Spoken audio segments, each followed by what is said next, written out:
करती हूँ। मैं तो रमन को अपने दिल से एक पल के लिए नहीं निकाल सकती, क्योंकि बेहद प्यार करती हूँ मेरे मन से, अपनी जिंदगी से बढ़कर प्यार करती हूँ उनसे। तू मौज में आकर मौत को भूल रही, मेरी नजरों से दूर हो जाओ। मैं तेरी शक्ल नहीं देखना चाहती। ठीक है माँ, आप मेरी शक्ल नहीं देखना चाहते, ठीक है, लेकिन मैं रमन से प्यार करती हूँ। रमन मेरी जिंदगी है, रमन मेरी सांस है। रमन के बगैर मैं नहीं जी पाऊंगी। अगर आप अपनी बहू से स्वीकार नहीं करेंगे मुझे तो ठीक है, आपके बंगले पे गोली मार के हमेशा के लिए खत्म हो जाऊंगी, तभी मैं रमन को भूल पाऊंगी। पागल हो गई कभी बेटी, तू नहीं जानती रमन मेरा इकलौता बेटा है।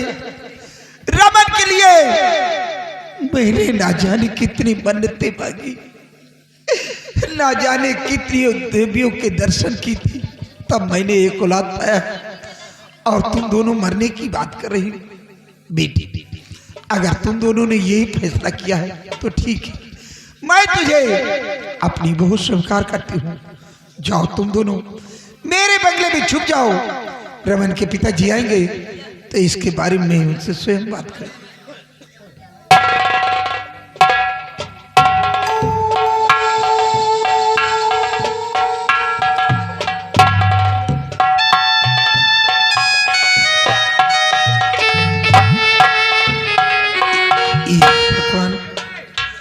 आज इन दोनों बच्चों का प्यार देखकर तो मुझे बेहद खुशी हुई, लेकिन मेरे समझ में नहीं आता कि मैं क्या करूं और क्या ना करूं। एक तरफ मेरा सुहाग, एक तरफ मेरा औलाद।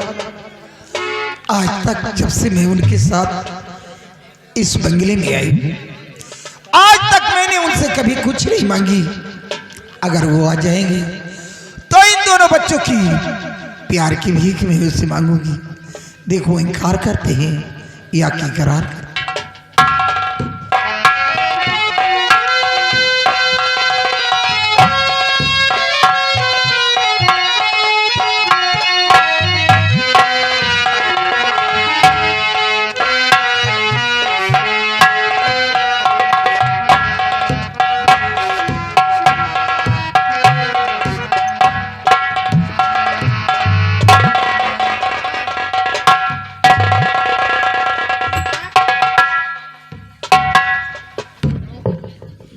सुधा, क्या बात है, तुम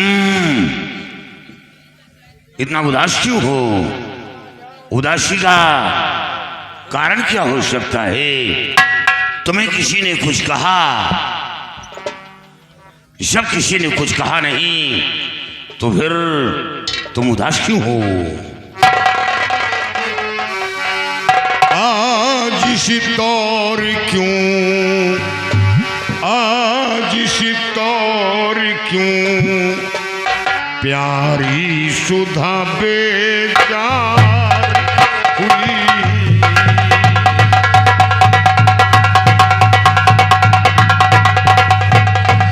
आज सितार क्यों, प्यारी सुधा बेजार हुई। आज सितार क्यों, प्यारी सुधा बेजार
उदासी का कारण मैं जानना चाहता हूँ कि तुम उदास क्यों हो। पिया इस उम्र में, पिया इस उम्र में सरगम की घटा छाई गए।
समझा कि तुम कुछ मांगना चाहती हो। अरे पगली, अपने पति से मांगने के लिए तुझे आंसू गिराना पड़ा।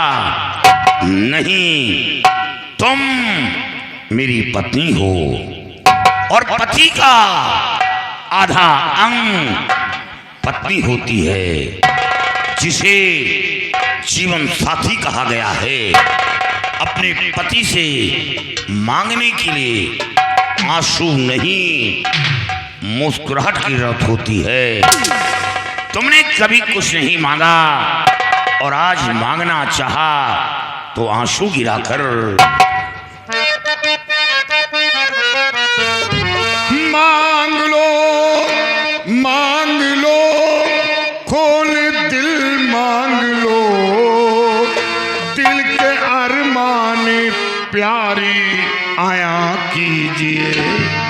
खा कसम कहूँ अपने भगवान की, जो भी चाहो प्रतिज्ञा करा लीजिए।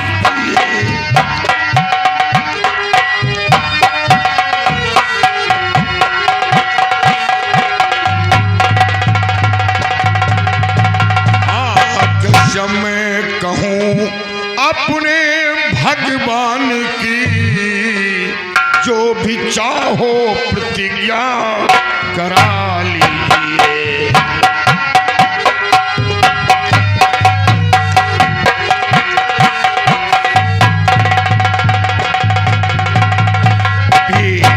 अब तो तुम्हें यकीन हो गया होगा।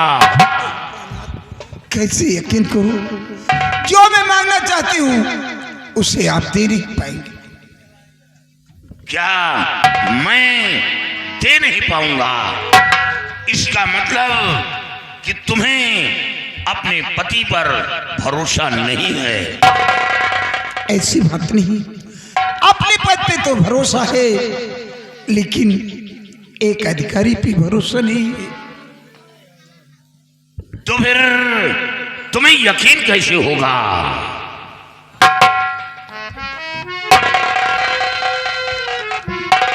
ये क्या? स्वामी जी दीजिए, ये गंगा जल है, आप अपने हाथ पर रखकर कसम खाइए कि प्रिय सुधा, तुम जो मांगोगी मैं तुम्हारे वचन को पूरा करूंगा, तब मुझे विश्वास होगा, अन्यथा ऐसे विश्वास नहीं होगा। सुधा, तुम पागल तो नहीं हो गई हो? प्राणनाथ, इसीलिए मैंने पहले कह दिया कि जो मैं मांगना चाहती हूँ उसे आप दे नहीं पाएंगे। अगर आप मेरा वचन पूर्ण करना तो लीजिए, पूरा कीजिए। आप सोच क्या रहे प्राणनाथ, लीजिए। इतना बड़ा कसम खिलाकर मांग रही हो? ठीक है, तुम्हारा दिल नहीं तोड़ूंगा। जब यह बात है तो ले आओ। मां गंगा की कसम खाकर कह रहा हूं कि तुम जो कुछ मांगोगी अवश्य पूरा करूंगा। सच।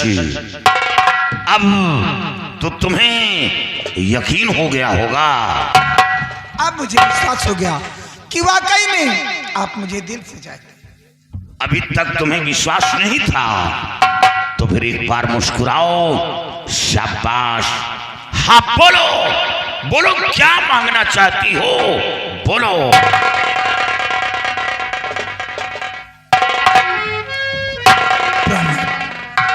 क्या बताऊं, मैंने एक खूबसूरत लड़की को अपनी बहू स्वीकार कर लिया है और आप भी उसे अपनी बहू स्वीकार कर लीजिए। बात सीधा बात इतनी छोटी और इतना बड़ा कसम। प्राणनाथ, आपके लिए ये छोटी बात है लेकिन मेरे लिए बहुत बड़ी बात है। अरे पगली, तूने किसी लड़की को बहू स्वीकार कर लिया तो क्या मैं इनकार कर दूंगा? ऐसा नहीं। तुम रमन की मां हो, तुम्हारा भी अधिकार है। और फिर हमें कहीं ना कहीं लड़की की तलाश तो करना ही पड़ता। क्यों नहीं प्राणनाथ? आज नहीं तो कल हमें खोज करना पड़ता, और हमारे खोज करने से पहले वो इस बंगले में आ गई। इससे बड़ी खुशी और क्या हो सकती है? प्राणनाथ, मैं तो डर गई थी कहीं आप इनकार न कर दें। नहीं, डरने की बात नहीं। तुमने बहुत अच्छा किया। और हाँ, एक बात तो भूल ही गया था। कौन सी बात? रमन की शिकायत मेरे सामने आने लगी। उसकी आदत में सुधार आ जाएगा। तुमने बहुत अच्छा किया। तो तुमने लड़की देखा? जी हाँ, लड़की कैसी है? अच्छी है। लड़की अच्छी है, खूबसूरत है। जी हाँ, तुम्हारे शक्ल से मिलती जुलती है। लेकिन बहू तुमने देखा, तुमने पसंद किया। क्या मेरा हक नहीं है? हाँ, आपका भी है। मेरा भी हक है, क्योंकि मैं रमन का पिता हूं। बहू को बुलाओ और इस खुशी के मौके पर उसे आशीर्वाद दो। अगर ऐसी बात आप तशरीफ के, मैं भी बुला रही हूँ। ठीक है, बुलाओ। बेटा रमन,